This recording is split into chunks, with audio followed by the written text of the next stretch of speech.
Agora você vai saber quais são os assuntos mais importantes dentro da FUVEST. E tudo que eu vou te passar aqui foi baseado na análise que eu fiz dos últimos 10 anos de prova da FUVEST. Ou seja, eu me baseei no número de questões, que foram cobradas de cada um desses temas e também na forma como a FUVEST tem cobrado. O que dentro de cada um desses temas é mais cobrado pela FUVEST. E também vou te deixar uma missão. Você vai colocar aqui nos comentários qual curso que você vai prestar. Vou prestar Medicina, Engenharia na Poli, vou prestar Economia, Administração, FEA, Direito, Odonto. Você vai colocar aqui nos comentários para qual curso que você vai prestar, porque eu vou criar grupos de mentoria específicos para cada curso, ou seja, esses alunos vão prestar para Medicina, esses vão prestar para Engenharia, justamente para ter uma preparação bem específica nesses últimos 2 meses que nós temos até a primeira fase da FUVEST. Então não esquece de colocar aqui nos comentários para qual curso você vai prestar, certo?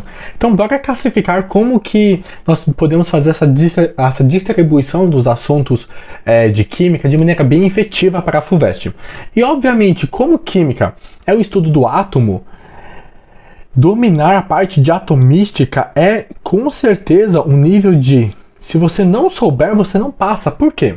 Quando eu falo da atomística em si, não tem um grande número assim de questões. Porém, pensa comigo, a química é o estudo do átomo, das substâncias que são compostas pelos átomos. Então, se eu não entendo a estrutura do átomo em si, eu não consigo entender todo o resto da química, então isso é bem óbvio. Só que bora especificar mais o que é mais importante dentro de atomística. Com certeza, o top 1 dentro de atomística, você dominar os modelos atômicos. Então, modelo da bola de bilhar, modelo do pudim de passas, o modelo de Rutherford e o modelo atômico atual. Essa parte é a mais importante dentro de atomística. Dentro disso, nós também temos o estudo da tabela periódica, que eu já coloquei dentro de atomística, tá? Por quê? Na tabela periódica nós vamos ver basicamente como que os elementos eles estão organizados dentro da tabela periódica. E você entender que os elementos de uma mesma família, eles dividem características semelhantes, isso é muito importante para a tua prova, tá?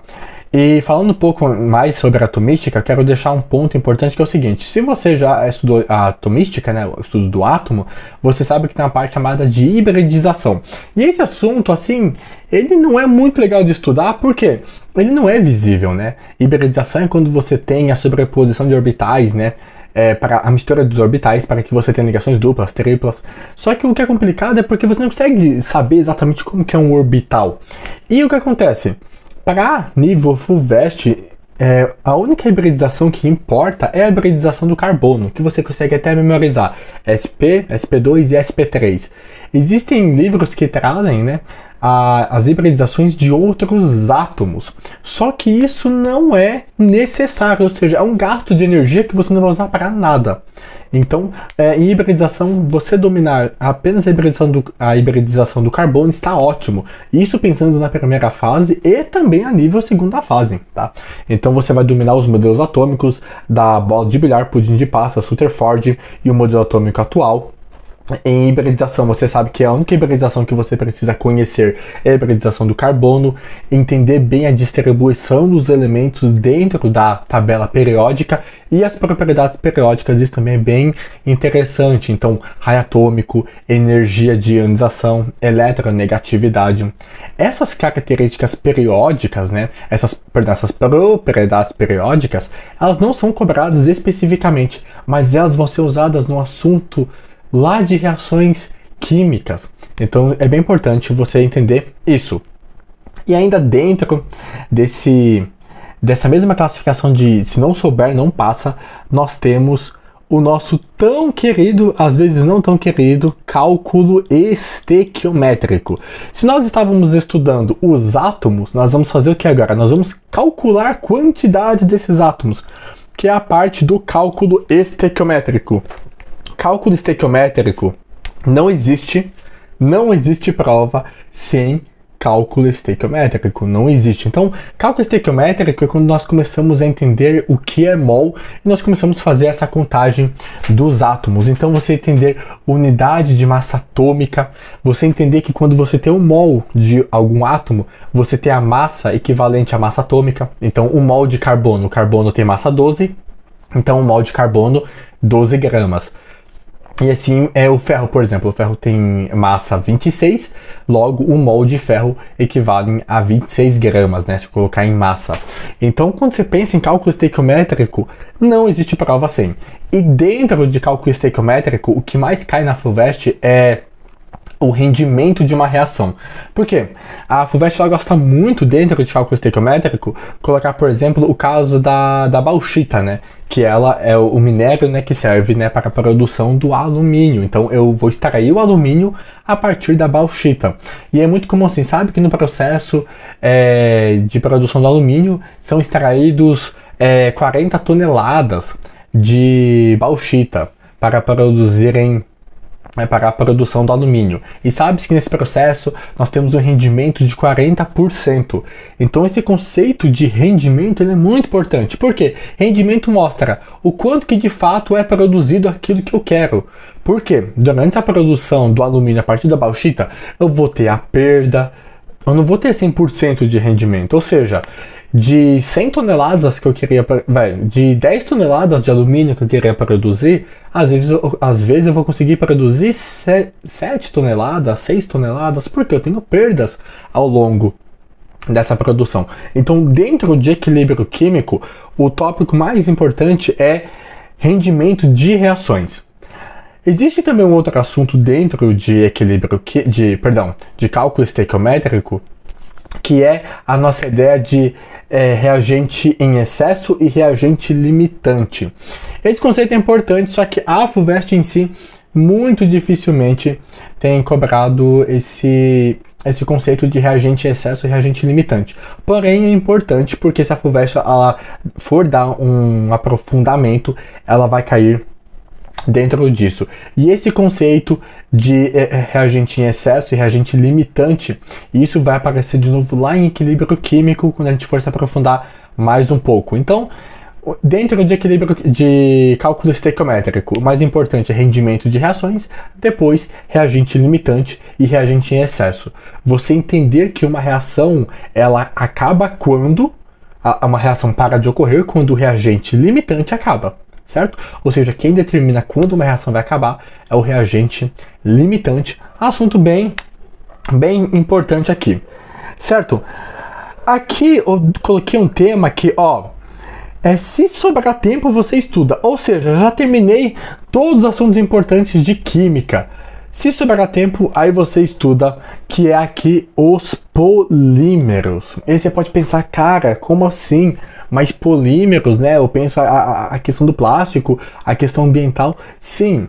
Mas quando a FUVEST ela cobra assim, você sinceramente responde muito mais por aquilo que você aprendeu em impactos ambientais estudando em geografia e biologia do que estudando a estrutura química aprofundada dos polímeros, a classificação de cada um dos tipos de polímeros. Então, quando eu falo aqui de polímeros, é o estudo da classificação das moléculas que compõem os polímeros. Isso é com certeza aquele assunto que, se você já varreu todos os assuntos mais importantes, se você realmente já está com uma nota muito alta e você quer se aperfeiçoar, você consegue sim, você pode estudar polímeros, mas ele com certeza não está na classificação de assuntos importantes, tá? Aqui lembrando, tá? Quando eu falo de polímeros, eu estou falando do estudo da classificação de cada um dos tipos de polímeros, tá? Beleza. Aí temos um assunto que muitas vezes ele acaba sendo um assuntinho, não é difícil, que é o assunto de isomeria. Isso aqui, isomeria é um estudo, né? Faz parte lá da química orgânica, que é o momento, né, que nós vamos estudar moléculas que têm a mesma substâncias, que têm a mesma fórmula molecular, porém são substâncias diferentes. Ou seja, nós vamos ver casos de isomeria de função, ou seja, tem a mesma fórmula molecular, mas a função orgânica é diferente. Vamos ter vários tipos lá de isomeria plana, vamos ter geometria espacial e também vamos ter a isomeria óptica, certo? Na FUVEST, disparado, o que é mais importante é isomeria plana. Isomeria óptica parece às vezes que a FUVEST até esquece que esse tema existe. Dentro de isomeria, o que é mais importante é isomeria plana, ou seja, isomeria de função, tautomeria, isomeria de cadeia, cada um dos tipos de isomeria. Isso é o mais importante. Quando a gente pensa lá em isomeria espacial é bem simples de você guardar, é até bem mais curto do que isomeria plana, tá? Mas é cobrado bem pouco. E isomeria óptica, então, o conceito de desvio da luz polarizada, isso ainda é menos cobrado ainda, mistura racêmica. Então, quando você for estudar isomeria, compensa muito mais você gastar mais tempo em isomeria plana, tá? Eu só dou um adendo aqui porque nesse ano agora, né, nós vamos fazer a FUVEST 2026. E nós tivemos uma mudança na grade, né? E a parte de ondulatória e a parte de física moderna vão ser cobrados com maior profundidade. Então, talvez a prova da FUVEST possa cobrar de alguma forma algum assunto de desvio de luz polarizada, contextualizar isso com ondulatória. Porém, dentro da química em si, com certeza, isomeria óptica não é o assunto que é mais cobrado. Isomeria plana, você dominar o que é isomeria de função, isomeria de cadeia, tautomeria, isomeria de compensação. Isso aqui é o mais importante. E eu coloco como tema importante, mas não tão importante quanto a atomística, quanto o cálculo estequiométrico, tá? E ainda mais que quando cai, se restringe muitas vezes, se limita à questão da isomeria plana, tá? Agora vamos lá para termoquímica, que é a parte que nós vamos estudar o calor envolvido nas reações, ou seja, o calor que é consumido por uma reação ou o calor que é liberado por uma reação, né?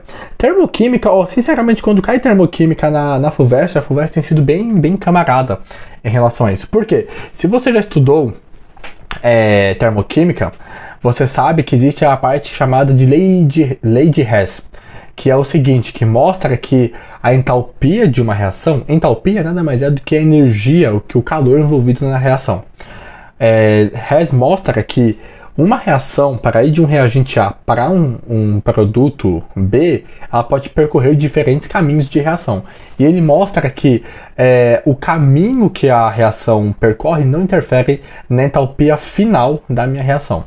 Então, é muito comum que quando a gente está estudando termoquímica, algo do tipo, ele te pede para calcular a entalpia de uma reação.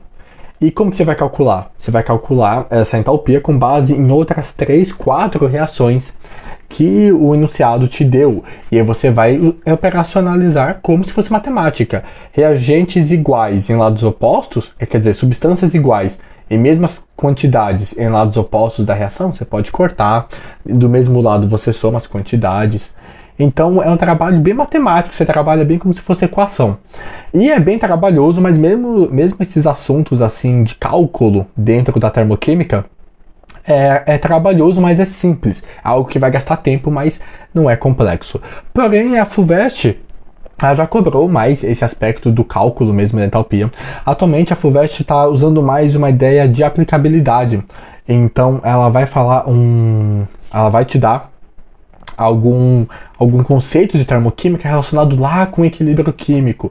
Então você entender assim, quando eu pego uma reação endotérmica, se eu aumento a temperatura do meio, para que lado a reação começa a acontecer mais rapidamente, ou seja, em que sentido tem deslocamento de equilíbrio. A FUVEST tem cobrado termoquímica mais contextualizado com equilíbrio químico do que a termoquímica puramente dita, certo? E aí é muito importante também que você entenda, dentro de termoquímica, e isso aqui é bem importante, a função das enzimas. O que uma enzima faz? A enzima faz com que um catalisador, né? A enzima é um catalisador, né? Então é muito importante que você entenda os catalisadores, né? Eu falei enzima, mas é catalisador. É que a enzima é um tipo de catalisador, só que catalisador biológico. Então você entender, o catalisador ele faz com que uma reação ocorra mais rapidamente. E como que o catalisador funciona? Ele diminui a energia de ativação, então a reação acontece mais rapidamente. Então, isso é fundamental. Você entender que tipo assim, então como o catalisador ele torna a reação mais rápida, mais fácil de ocorrer, então ele altera a quantidade de calor envolvido na reação, né? E não, o catalisador ele não interfere na entalpia da reação, ele só faz com que a reação ocorra mais rápido, porque a energia de ativação é menor, a reação corre por um outro caminho, porém a entalpia da reação continua sendo a mesma, tá? E eu até frisei isso porque a FUVEST já cobrou muito isso, já pegou muita gente nesse ponto, tá? E aí também um assunto, já seguindo essa ideia aqui, é o assunto de cinética química. Cinética, né? Eu até botei esse símbolozinho aqui de velocidade, né? Um velocímetro, que é nada mais do que o momento em que a gente vai estudar a velocidade das reações, tá? A velocidade das reações. Isso daqui a gente vai conectar mais, assim como termoquímica, cinética química, a gente está contextualizando mais com a questão de equilíbrio químico. Então eu já vou colocar até equilíbrio químico aqui, que é um assunto que se não souber você não passa. Um dos assuntos mais importantes. Em número de quantidades, né, de questões cobradas, equilíbrio químico é o assunto mais cobrado. Mas bora falar primeiro de cinética química. Então cinética química é a parte em que você vai estudar a velocidade de uma reação. Então pensa comigo, quando a gente vai fazer esse estudo da velocidade, lá na física, a gente sabe, velocidade é a variação do espaço, ou seja, o espaço que o móvel percorreu, dividido pelo intervalo de tempo. Tá, então é deslocamento pelo tempo. Mas, como que eu calculo velocidade de uma reação? Vou calcular o deslocamento dos átomos? Não. Velocidade de uma reação, você calcula a variação na quantidade de produtos, na quantidade dos reagentes, né? Dividido pelo intervalo de tempo que essa variação na concentração demorou para ocorrer. Os assuntos, a questão assim, a cinética química propriamente dita, ela não tem sido muito cobrada. Então você entender uma ordem de uma reação, a ordem parcial de uma reação, a ordem global de uma reação, quando você aprofunda um pouco mais em cinética química, você vê isso. Isso não tem sido muito cobrado. Cinética química tem sido mais contextualizado com equilíbrio químico. E o que é equilíbrio químico? O equilíbrio químico é aquela parte da química que estuda as reações que acontecem nos dois sentidos. Ou seja, imagina uma reação que eu tenho A e B, eu tenho os reagentes A e B reagindo entre si, formando C e D. Da mesma forma que A e B reagem formando C e D, o que acontece é que algumas reações podem acontecer de os produtos reagirem entre si, produzindo novamente os reagentes. Então, equilíbrio químico nada mais é do que o assunto, do que a parte da química onde a gente vê isso, as reações que acontecem nos dois sentidos. E por que eu estou falando já de equilíbrio químico? Porque cinética química ela está totalmente relacionada com equilíbrio químico. Por quê? O equilíbrio químico acontece quando a velocidade da reação direta é igual à velocidade da reação inversa. Quando essas duas velocidades se equiparam, eu tenho o meu equilíbrio químico. Então, assim como termoquímica está sendo muito relacionada com equilíbrio, assim como termoquímica, né, tem vindo de forma mais contextualizada dentro do equilíbrio químico, com a questão de princípio de Le Chatelier, deslocamento de equilíbrio, de forma análoga, a cinética química também. A cinética química tem sido mais cobrada dentro do equilíbrio químico, tá? Mas, obviamente, você vai prestar para médio cursos muito concorridos, é importante também que você se aprofunde a nível de chegar em ordem de uma reação, certo? Mas entender como que você constrói a equação da velocidade de uma reação é muito importante, tá? Porque isso vai ser fundamental para você entender o conceito de constante de equilíbrio, tá? E dentro de equilíbrio químico, o que é importante? Dentro de equilíbrio químico é um dos, acho que, se não for o assunto mais longo, o tópico mais longo, é um dos mais longos. Então, equilíbrio químico, ele é cobrado de maneira muito abrangente. Então, você precisa dominar todos os conceitos e entender bem quando que é estabelecido um equilíbrio químico. Isso é fundamental. Entender o equilíbrio iônico, ou seja, o equilíbrio iônico de ácidos, o equilíbrio iônico de bases. hidrólise de sais. Hidrólise de sais é muito cobrado. Eu sei que também no Enem, às vezes é cobrado também hidrólise de sais. Mas na FUVEST é bem importante, certo? Que é você entender, quando você coloca um sal na água, o meio fica neutro, o meio fica ácido, o meio fica básico, e isso nós estudamos aqui dentro de equilíbrio químico também, tá? Então esses assuntos, entender o conceito inicial de equilíbrio químico, certo? Entender que ele é atingido quando a velocidade da reação direta é igual à velocidade da reação inversa, certo? Entender a hidrólise de sais, equilíbrio iônico, tá? Isso aqui é fundamental, deslocamento de equilíbrio. Então, quando você pega uma reação endotérmica, que é uma reação que consome calor, você tem um deslocamento para a direita, para a esquerda. Isso é muito importante, deslocamento de equilíbrio, tá? E o que acontece? Tem um assunto que a gente usa mais a definição dele, mas a gente não se aprofunda muito, que é o conceito de pH e de pOH. A nível da FUVEST, nós ficamos às vezes mais com a ideia, né, mais básica. A gente sabe que o pH de 7 a 14 é básico, de 0 a 7 é ácido e o pH 7 é neutro, né? E a gente sabe que ele é neutro no pH 7 porque a quantidade de íons H+, é igual à quantidade de íons OH-, tá? Mas o cálculo bem aprofundado, o Kw, a constante, né, do equilíbrio iônico da água, isso em si, em cálculos, não tem sido cobrado. Então fica mais dentro do conceito básico de equilíbrio químico, velocidade de reação direta igual a velocidade de reação direta, né? Inversa igual a direta, deslocamento de equilíbrio, hidrólise de sais e equilíbrio iônico, ou seja, o equilíbrio de ácidos e o equilíbrio de bases, certo? E aí vamos para um assunto que aqui eu vou até colocar um ponto de atenção, que é o assunto de radioatividade. Radioatividade, então, é quando a gente vai estudar, né, as emissões emitidas, né, por um átomo, seja a radiação alfa, beta, gama. Por que eu coloquei assunto importante, mas não tanto? Em termos de quantidade, é uma quantidade bem pequena, radioatividade. E, além disso, quando esse tema é cobrado na FUVEST, acaba sendo bem básico. Muitas vezes, sinceramente, se você souber o que é o conceito de meia-vida e datação por carbono, o que é isso, você mata 90% dos exercícios de radioatividade, tá?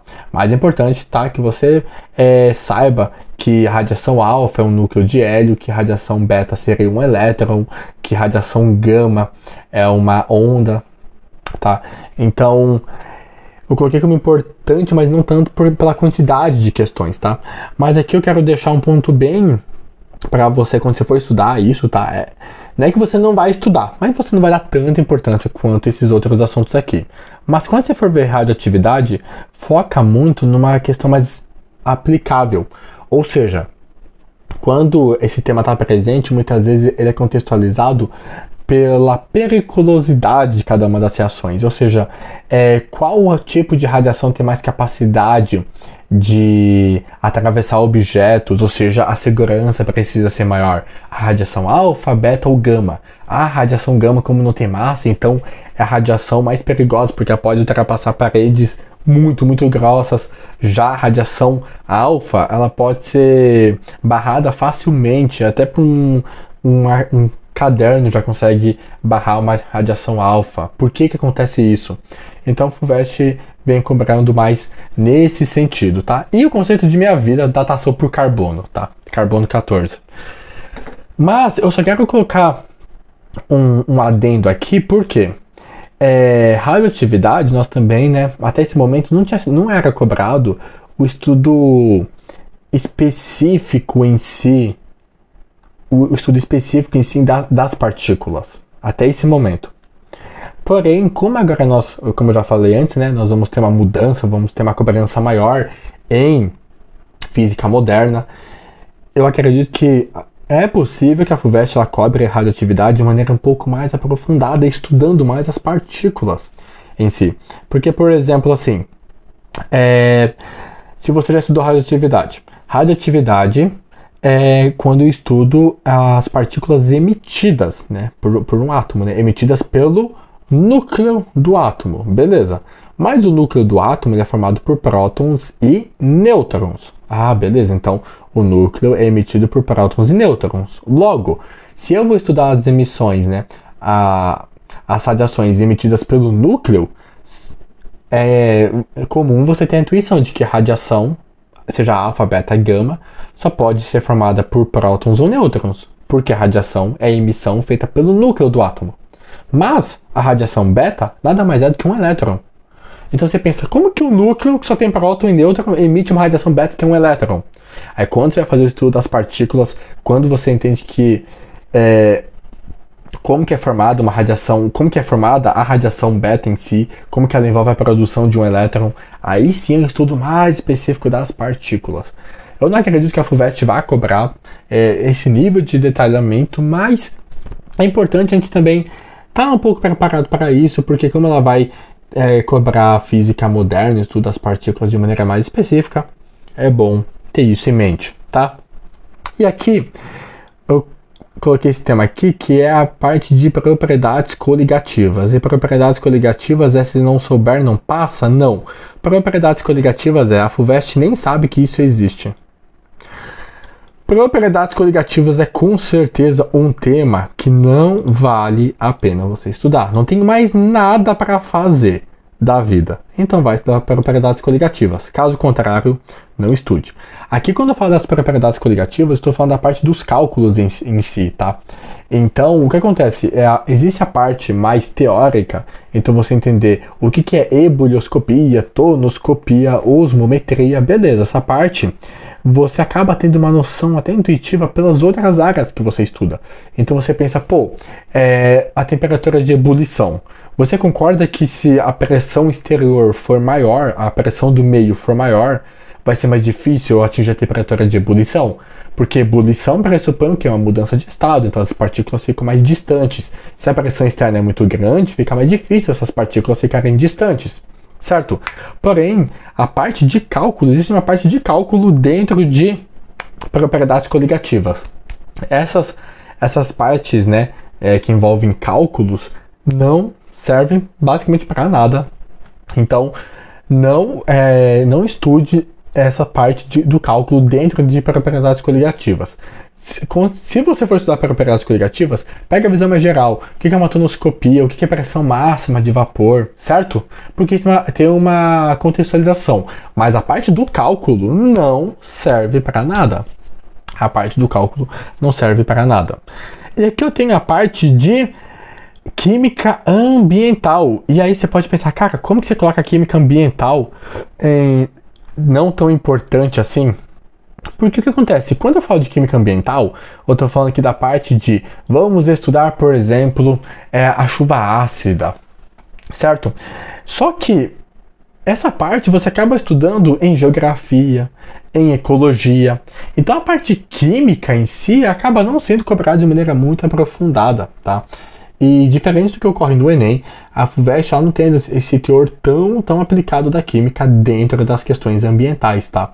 Então, isso aqui é importante, mas não tanto, você não precisa se preocupar tanto, porque a nível da FUVEST, aquilo que você já aprende dos impactos ambientais pela chuva ácida, por exemplo, você já vai estudar lá em ecologia e também na parte de geografia, tá? Então não precisa se preocupar tanto. Aqui está um tema que causa muitas vezes dor de cabeça nos alunos, que é a parte de eletroquímica. Eu, sinceramente, acho que é a parte que eu mais gosto de eletroquímica, porque é uma parte que eu acho que dá para ser muito prática. E eu coloco como importante, tá? Todo ano cai uma questão de eletroquímica, tá? Então, eletroquímica é o estudo das pilhas, tá? Então, nós vamos estudar as pilhas e eletrólise, tá? Nível FUVEST, você tem que dominar tanto pilha quanto eletrólise. Eletrólise ígnea e eletrólise aquosa, tá? Eletrólise aquosa. E aí, um caso que a FUVEST já cobrou não sei quantas vezes, que é a produção do gás cloro. Como que você produz o gás cloro a partir do NaCl? Isso acontece justamente pela minha eletrólise aquosa. Então, eletroquímica é bem importante, certo? Não tão importante, eu não coloquei no nível de se não souber não passa, porque é um assunto mais complicado. Então, por exemplo, pelo menos para 99% dos vestibulandos, aprender equilíbrio químico é mais tranquilo do que dominar mesmo a eletroquímica, tá? E equilíbrio químico tem uma quantidade bem maior de questões, certo? Soluções, eu coloquei aqui soluções como importante também. Soluções, o que acontece? Soluções, é legal você entender que uma solução saturada, super saturada, né? Como que você pode fazer uma solução ser super saturada sem ter corpo de fundo. Porém, o que acontece? Quando eu falo de cálculo dentro de soluções, você consegue muitas vezes resolver como que você aprendeu um cálculo estequiométrico.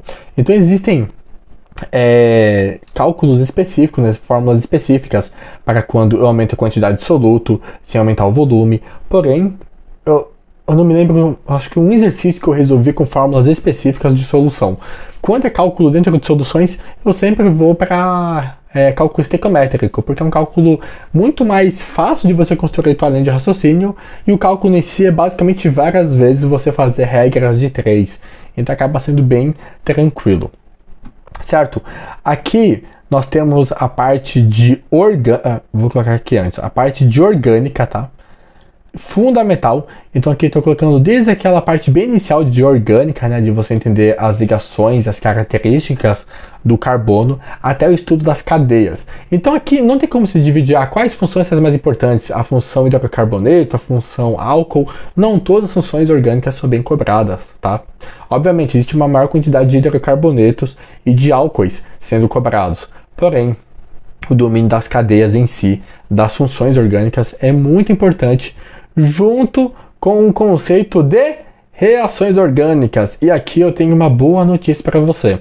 Reações orgânicas é um conteúdo que não acaba mais. É tanto tipo de reação orgânica. Você tem halogenação, você tem ozonólise. Só que, como que a FUVEST sempre, muitas vezes, na maioria das vezes, cobra essa parte de reações orgânicas? Ela te dá uma reação modelo e, com base nessa reação modelo, você aplica ali. Então você consegue perceber, por exemplo, nessa reação orgânica aqui, o hidrogênio sai e entra um cátion dessa outra molécula. Então você olha o modelo e aplica, tá? E é por isso que muitas vezes dentro de orgânica ele mostra reações que a gente não estuda na nossa preparação. Por que ele pode cobrar isso? Porque ele te dá uma reação modelo. Então você olha o modelo do que está acontecendo e você consegue resolver tranquilamente, certo? Aí nós temos o que? O estudo dos gases, PV-NRT, ou seja, a lei de Gay-Luz aqui, a equação de Boyle, a equação de Clapeyron, tá? Muito, muito importante. Então, gases é bem importante. E, sinceramente, não é um tema que vai te causar muita dor de cabeça, tá? E é cobrado tanto na primeira fase quanto na segunda fase. Então, você entenda que você usa essa equação PV-NRT quando você consegue calcular o volume, pressão ou temperatura do gás naquele exato momento, sem precisar saber de uma condição anterior. Já as outras equações de gases, P1, V1, T1 é igual a P2, V2, T2, né, PV tipo Votó, você entender que você só consegue usar essa fórmula para calcular seja pressão, seja temperatura, seja volume, se você já souber alguma outra condição anterior do gás, em algum outro momento. Então, por isso que a equação de Clapeyron ela é muito útil, porque ela te permite calcular algum parâmetro sem precisar saber alguma condição anterior daquele gás, tá? Bem importante. E para finalizar, nós temos aqui o estudo, né, das funções inorgânicas. Por quê? Eu não falei para você que equilíbrio químico, um dos assuntos que mais caem dentro de equilíbrio químico é a hidrólise de sais? Só que como que você vai saber a hidrólise de sais se você não sabe o que é um sal? Se você não sabe que um sal é formado pela reação de um ácido com uma base, né, uma síntese por desidratação. Então, toda a parte de funções inorgânicas, os ácidos, as bases, os sais e os óxidos, tá? A FUVEST sempre dá preferência maior pelos ácidos e bases. Os óxidos acabam não sendo tão cobrados assim, com exceção dos óxidos ácidos, né? Então, o CO2, o SO2, o NO2, esses óxidos que vêm da desidratação de ácidos. Isso é importante porque contextualiza lá com o assunto de química ambiental, que é a chuva ácida, certo? Então aqui nós ranqueamos os assuntos mais importantes para você estudar para a FUVEST. E lembrando, não esquece de colocar aqui nos comentários para qual curso que você vai prestar. Também não se esqueça de se inscrever no canal, de curtir esse vídeo para que o canal cresça cada vez mais e eu venha produzindo cada vez conteúdos mais específicos. Lembrando, tá, que é muito importante que você coloque aqui para qual curso que você vai prestar, porque eu vou criar grupos de mentoria específicos para cada curso, para medicina, para odonto, para economia. Então coloca aqui, que eu tenho certeza que a tua preparação nesses 2 últimos meses vai ser bem mais produtiva, certo? Então não esquece de colocar aqui que eu vou ler cada um dos comentários e eu vou responder.